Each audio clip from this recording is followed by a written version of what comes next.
Hello students, कैसे हैं आप।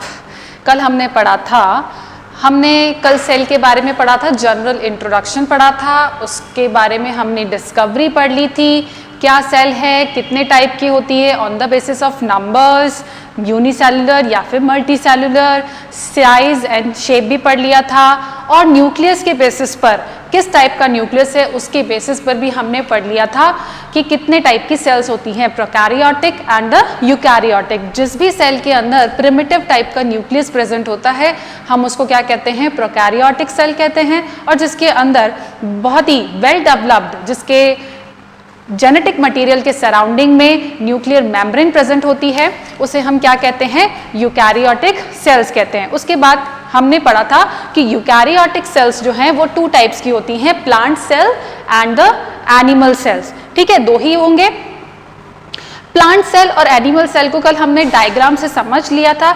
आज हम थोड़ा सा इसे और इस तरह से समझ लेते हैं। ठीक है, कुछ पॉइंट्स छूट गए होंगे तो उनको हम यहाँ पर कवर कर लेंगे। प्लांट सेल और एनिमल सेल जो है, इनका जो बेसिक स्ट्रक्चर जो है वो लगभग सेम ही है। There is a very major, मतलब डिफरेंस तो है बट काफ़ी अच्छा डिफरेंस है इनमें।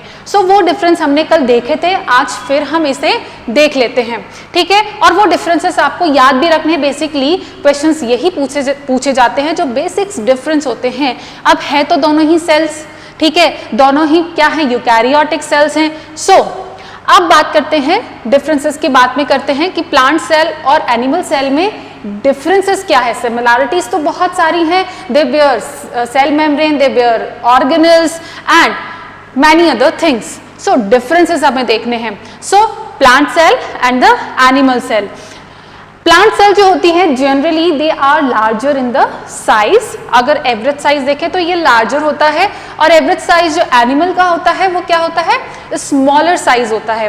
राइट, अब हम बात करते हैं नेक्स्ट पॉइंट की, सेल, जो सेल वॉल जो है प्रेजेंट होता है। कल हमने बात करी थी कि सेल मेम्ब्रेन के बाहर एक और आउटर कवरिंग प्रेजेंट होती है जिसे हम क्या कहते हैं, सेल वॉल कहते हैं। हमने पढ़ा था कुछ इस तरह का शेप हमने पढ़ा था, और उसकी ये तो है सेल मेम्ब्रेन, एंड इसके बाहर एक और कवरिंग, हार्ड कवरिंग प्रेजेंट होती है, उसको हम क्या कहते हैं, सेल वॉल। एक दीवार की तरह होती है जो कि क्या करती है, सपोर्ट देती है, मैकेनिकल सपोर्ट देती है, शेप को मेंटेन करके रखती है किसी सेल को। ठीक है, आपने देखा होगा कि सेल, जो पेड़ आपने देखे होंगे कि कितनी हवा तूफान आ जाए, नॉर्मली नॉर्मल एनवायरनमेंट के अंदर वो वैसे के वैसे ही रहते हैं। अगर वो इधर से उधर हो रहे हैं तो वो फिर अगेन स्टेडी स्टेट कंडीशन में आ जाते हैं। वाई, ऐसा क्यों होता है, बिकॉज उनकी सेल्स जो होती हैं वो क्या होती हैं, सेल वॉल से कवर्ड होती हैं, जो कि क्या करती हैं, मैकेनिकल स्ट्रेंथ उनको प्रोवाइड करती है। एंड अदर, और भी उनमें क्या प्रॉपर्टीज होती हैं, और भी अदर उनमें फैक्टर्स होते हैं जो कि क्या करती है, मैकेनिकल सपोर्ट प्रोवाइड करती है। नाउ द सेल वॉल जो है वो किससे बनी हुई होती है, it is made up of cellulose and hemicellulose. Basically किससे बनी हुई होती है, सेलुलोज एंड दी हेमीसेलुलोज। इनके स्ट्रक्चर को हम आप थोड़ा सा ब्रीफ में हम नेक्स्ट कुछ लेक्चर्स में पढ़ेंगे। ओके, सेल वॉल जो है एनिमल सेल में प्रेजेंट नहीं होती है, सेल वॉल एब्सेंट होती है एनिमल सेल के अंदर। अब नेक्स्ट पॉइंट देखते हैं, plastid. What are the plastid? Plastid जो होते हैं वो प्रेजेंट होते हैं। बेसिकली जो कलर प्रोवाइड करते हैं उन्हें हम प्लास्टिड्स कहते हैं।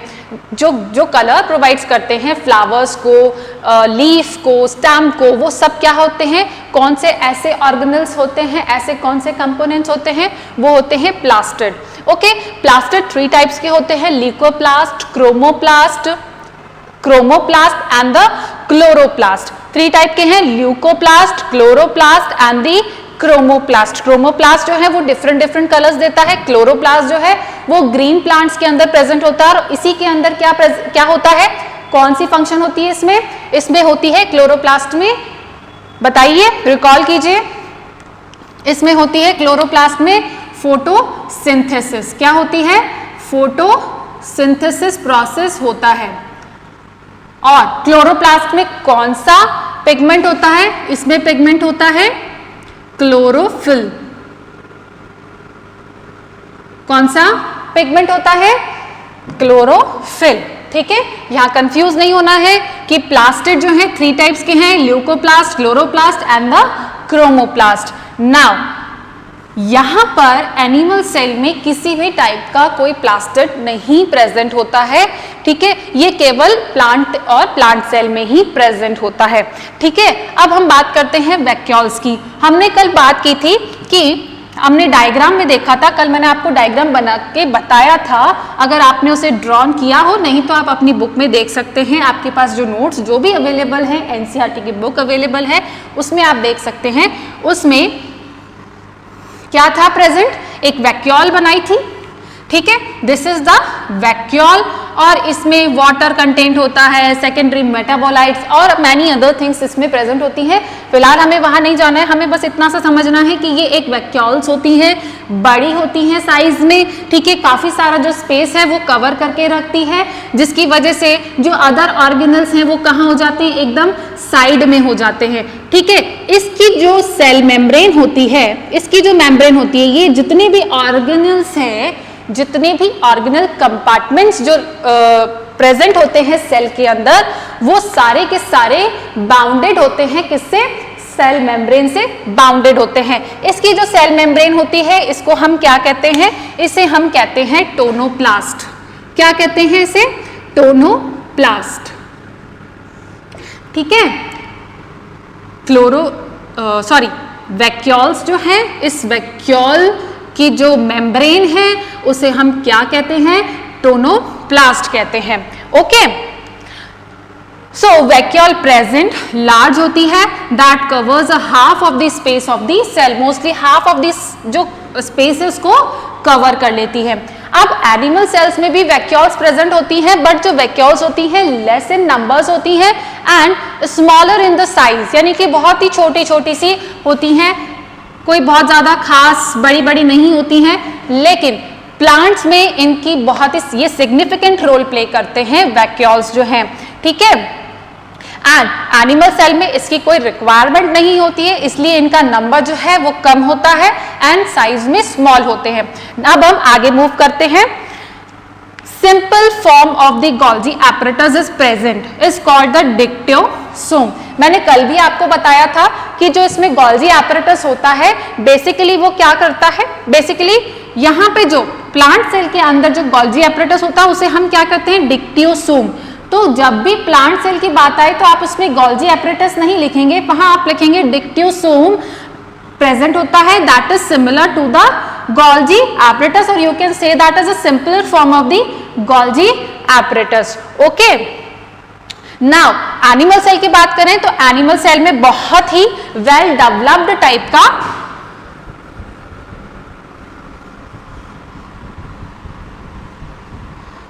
गोल्जी apparatus जो होता है प्रेजेंट होता है।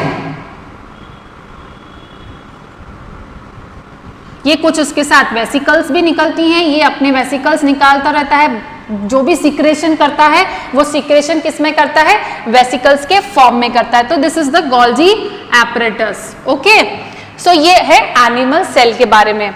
नाउ अब हम आगे मूव करते हैं सेंट्रियोल्स। मैंने कल भी बताया था कि प्लांट सेल्स में किसी भी टाइप का सेंट्रियोल प्रेजेंट नहीं होता है। ठीक है, लेकिन कुछ ऐसे सम प्लांट्स है, बहुत ही रेयर प्लांट्स है जिनके अंदर सेंट्रियोल्स देखने को मिलता है, लेकिन एनिमल सेल में इसका बहुत ही सिग्निफिकेंट रोल है और ये सेंट्रियोल्स जो है प्रेजेंट होते हैं एनिमल सेल्स के अंदर। बेसिकली ये कहाँ हेल्प करते हैं? They helps in a cell division of the cell. जब आप सेल डिवीजन पढ़ेंगे, हम आपको पढ़ाएंगे, तब आपको समझ में आएगा कि इसका सिग्निफिकेंट रोल क्या है in the cell division. Okay, आगे मूव करें। Now next point is cytokinesis occurred by the cell plate. And अब यहां पर बात आती है कि ये साइटोकाइनेसिस क्या है। सो साइटोकाइनेसिस जो है, जब हम सेल डिवीजन, अगर आपने थोड़ा बहुत भी अगर आपको आइडिया है, सेल डिवाइड्स इन अ 2 हाफ्स में डिवाइड हो जाती है।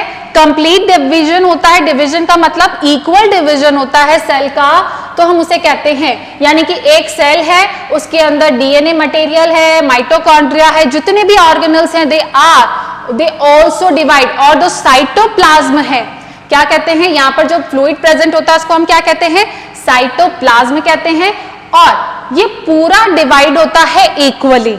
ओके, सो सेल डिवीजन के दो पार्ट्स होते हैं, ठीक है, एक तो होता है न्यूक्लियर डिवीजन और एक होता है साइटोप्लाज्म का डिवीजन। सेल डिवीजन के अंदर एक तो होगा न्यूक्लियर डिवीजन, न्यूक्लियर का मतलब है न्यूक्लियस का division, and second one is cytoplasm का। ठीक है, तो पहले न्यूक्लियस का डिवीजन कर देते हैं, फिर उसके बाद साइटोप्लाज्म का डिवीजन करते हैं। तो जब साइटोप्लाज्म का डिवीजन होता है उस प्रोसेस को हम कहते हैं साइटोकाइनेसिस। क्या कहते हैं हम उसे, साइटोकाइनेसिस। क्या कहेंगे इसे बच्चों, साइटोकाइनेसिस। जब साइटोप्लाज्म का भी डिवीजन होता है इक्वल अमाउंट में, तब हम उसे क्या कहते हैं, साइटोकाइनेसिस कहते हैं। आप जब सेल डिवीजन हम पढ़ेंगे तो आपको और क्लियर हो जाएगा कि what is the cell division and how it divides the cell.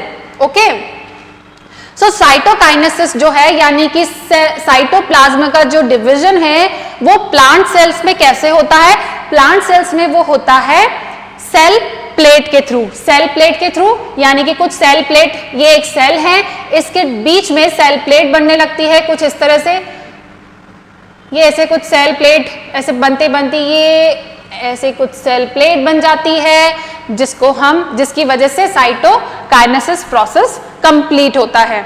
Okay, now अब हम बात करते हैं एनिमल सेल के अंदर।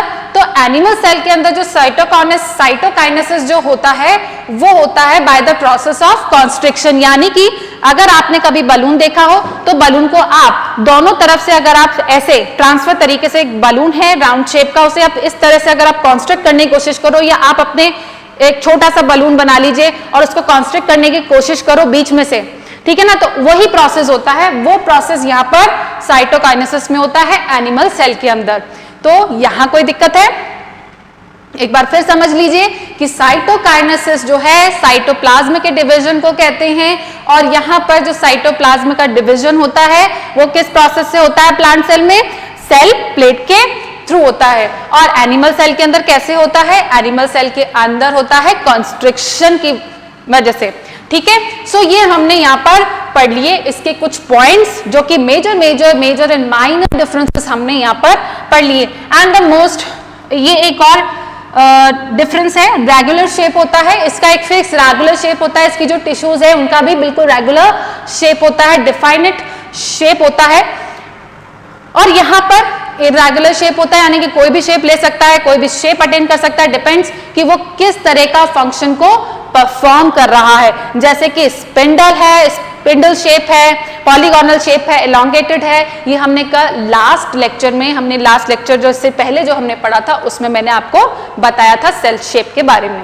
ओके, सो ये था आपका plant cell and animal cell.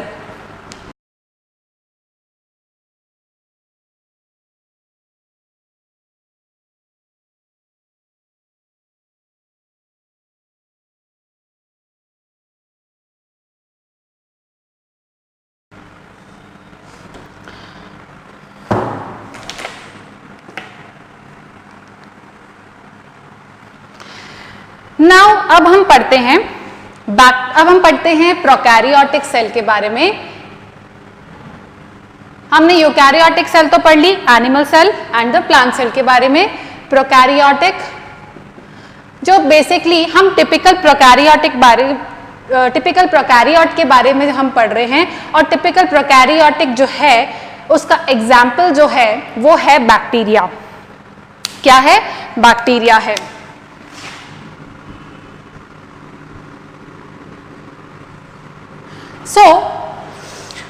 Bacteria के स्ट्रक्चर को अगर हम देखें, अगर हम बैक्टीरिया के स्ट्रक्चर को देखें, उसको पढ़ेंगे तो हमें समझ में आ जाएगा कि प्रोकैरियोटिक का स्ट्रक्चर कैसा होता है, प्रोकैरियोटिक जो सेल होती है वो कैसी होती है। ठीक है, हम यहाँ पर थोड़ा सा स्ट्रक्चर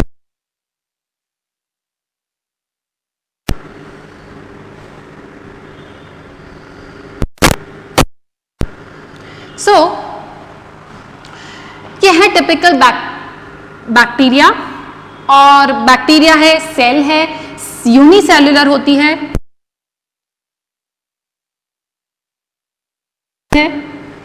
ठीक है, ये एक ही सेल है, और सराउंडेड किससे है? सेल मेम्ब्रेन से। किससे सराउंडेड है ये? इसे हम क्या कहेंगे? Cell membrane. अभी हमें सिर्फ जनरल आइडिया पढ़ना है, आगे हम और डिटेल में पढ़ेंगे इनके बारे में। अब इसके बाहर यहां पर भी क्या प्रेजेंट होती है? एक सिंपल टाइप की सेल वॉल, सिंपल टाइप की सेल वॉल प्रेजेंट होती है।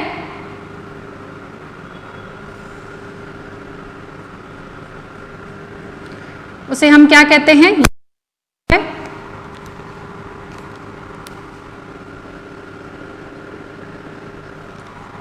Okay, this is the cell wall. अब ये सेल वॉल किससे बनी हुई होती है? ये सेल वॉल बनी हुई होती है पेप्टिडोग्लाइकेन यानी कि पेप्टाइड्स यानी कि प्रोटीन एंड कार्बोहाइड्रेट की बनी हुई होती है। किसकी बनी हुई होती है? पेप्टिडो। आपको ये नाम याद रखना है, ग्लाइकेन। पेप्टिडो, पेप्टाइड का मतलब होता है अमीनो एसिड, ग्लाइकेन का मतलब होता है ग्लूकोज। ठीक है, आपको सिंपली इतना समझना है कि पेप्टिडो यानी कि अमीनो एसिड, और अमीनो एसिड किसका कंपोनेंट होता है? अमीनो एसिड जो कंपोनेंट होता है वो प्रोटीन का कंपोनेंट होता है। देखिए, प्रोटीन जो है वो किससे बना हुआ है? इसके क्या कंपोनेंट्स है? किससे मिलकर बना हुआ है? ये मिलकर बना हुआ है अमीनो एसिड्स के पॉलीमर्स हैं। ये amino acids polymer of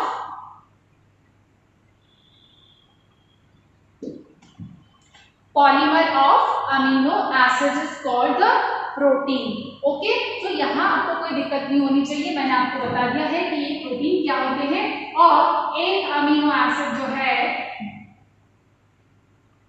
there are different kinds of amino acid and the different amino acids are bind together and make a polymer, right? So make a bond is called peptide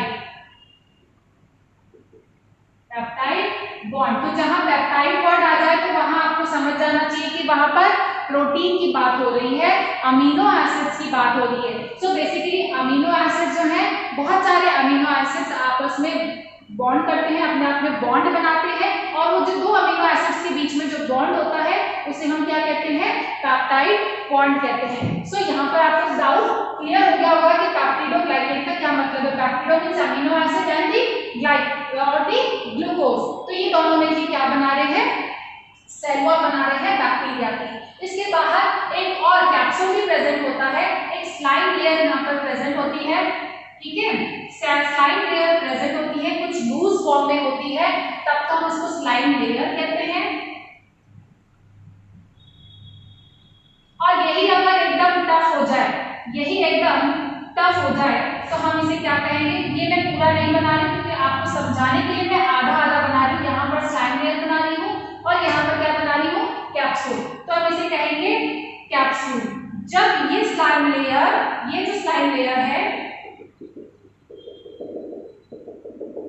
ये loosely bounded होती है, और ये अगर hard हो जाए, hard structure में convert हो जाए तो हम इसे क्या कहेंगे? हम इसे कहेंगे सेल वॉल, सॉरी कैप्सूल हम इसे कहेंगे। ठीक है, तो this is the cell membrane. Cell membrane के बाद सेल वॉल, और सेल वॉल के बाहर एक और लेयर होती है, या तो वो स्लाइम लेयर होगी या तो वो कैप्सूल होगा। ठीक है, और यहाँ से एक प्रोजेक्शन निकलता है, सेल मेम्ब्रेन से एक प्रोजेक्शन निकलता है जिसको हम क्या कहते हैं? इस प्रोजेक्शन को हम कहते हैं फ्लैजिला। बिकॉज ये जो फ्लैजिला है ये इसका मोटाइल ऑर्गन है, यानी कि कुछ बैक्टीरिया जो होते हैं मोटाइल भी होते हैं एंड नॉन मोटाइल भी होते हैं। तो जो मोटाइल होते हैं वो कैसे वो होते होंगे मोटाइल? वो इसकी हेल्प से ट्रैवल करते हैं, फ्लैजिला की हेल्प से ट्रैवल करेंगे। ठीक है, अब हम बात करते हैं कि इसका न्यूक्लियस, हमने पढ़ा था प्रोकैरियोटिक जो होते हैं इनके अंदर प्रिमिटिव टाइप का क्या प्रेजेंट होता है, बोलिए जल्दी, न्यूक्लियस। और उस न्यूक्लियस को हम बेसिकली क्या कहते हैं, न्यूक्लियोइड कहते हैं, न्यूक्लियोइड। उसे हम क्या कहेंगे, न्यूक्लियोइड कहेंगे, बिकॉज न्यूक्लियस यहाँ पर जेनेटिक मटेरियल जो है वो क्या होता है, नेकेड होता है, कोई यहाँ पर एनवेलप प्रेजेंट नहीं होता है। दैट्स व्हाई हम इसे क्या कहते हैं, न्यूक्लियोइड कहेंगे। क्या कहेंगे इसे, न्यूक्लियोइड कहेंगे, राइट। कोई दिक्कत है यहाँ पर। और अब हम बात करते हैं कि यहाँ पर और कौन से यहाँ पर ऑर्गेनल प्रेजेंट होते हैं। अब यहाँ पर अगर हम बात करें तो यहाँ पर एक ऑर्गेनल प्रेजेंट होता है जिसको हम कहते हैं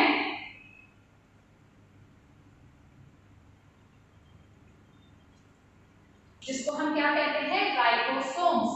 ये जो स्मॉल पार्टिकल्स हैं इनको हम क्या कहते हैं, राइबोसोम्स।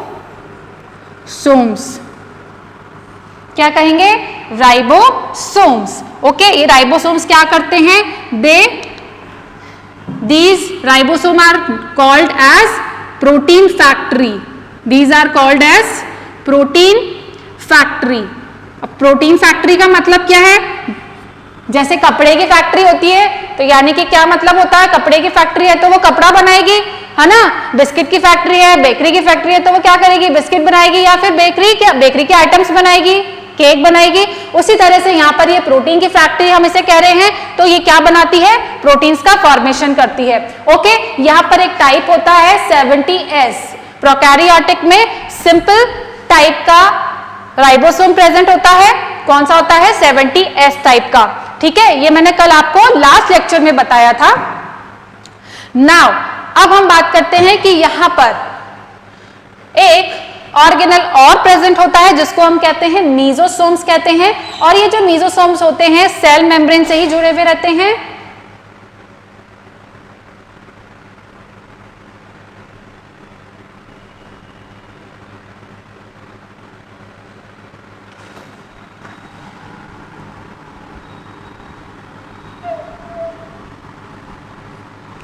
ये जो मीजोसोम्स होते हैं बेसिकली ये रेस्पिरेशन में ये एटीपी बनाने का काम करते हैं। These are the mesosomes. ये एनर्जी जनरेट करते हैं, ये एनर्जी फॉर्मेशन का काम करते हैं।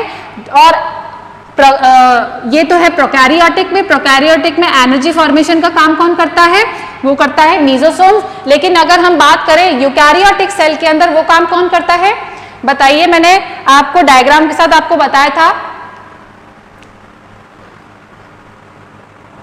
यूकैरियोटिक सेल के अंदर जो एनर्जी फॉर्मेशन का जो काम करता है जिसको हम क्या कहते हैं, माइटोकॉन्ड्रिया कहते हैं। यहां पर माइटोकॉन्ड्रिया की तरह ही काम करने वाला ऑर्गेनल कौन सा है, मीजोसोम। इसे हम क्या कहते हैं, मीजोसोम।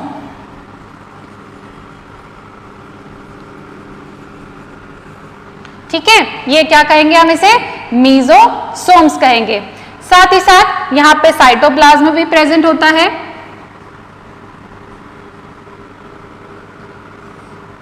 ठीक है, साइटोप्लाज्म प्रेजेंट है यहां पर। This is the DNA, nucleoid है, डीएनए है, सर्कुलर होता है। सर्कुलर का क्या मतलब है, सर्कुलर का मतलब है कि ये कुछ ऐसे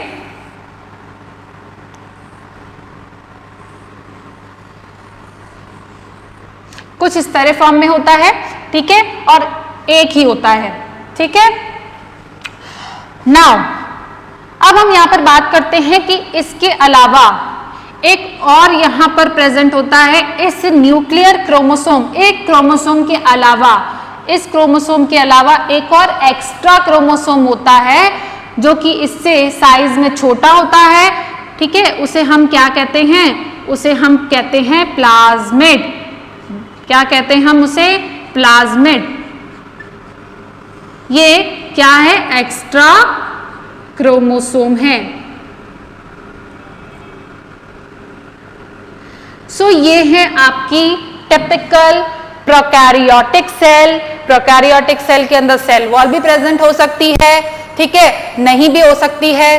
ठीक है, 2 टाइप की हो सकती है और इसके बाहर और भी कुछ यहाँ पर लेयर्स प्रेजेंट हो सकती हैं। सो बेसिकली आपको याद क्या रखना है कि यहाँ पर प्रोकैरियोटिक सेल कैसी होती है, प्रिमिटिव टाइप की होती है। उसके अंदर न्यूक्लियस जो है वो कैसा होता है, प्रिमिटिव होता है, कोई आउटर मेम्ब्रेन नहीं है। जबकि हमने प्लांट और एनिमल सेल में हमने क्या बनाया था, हमने मेम्ब्रेन बनाई थी इस तरह की, हमने मेम्ब्रेन बनाई थी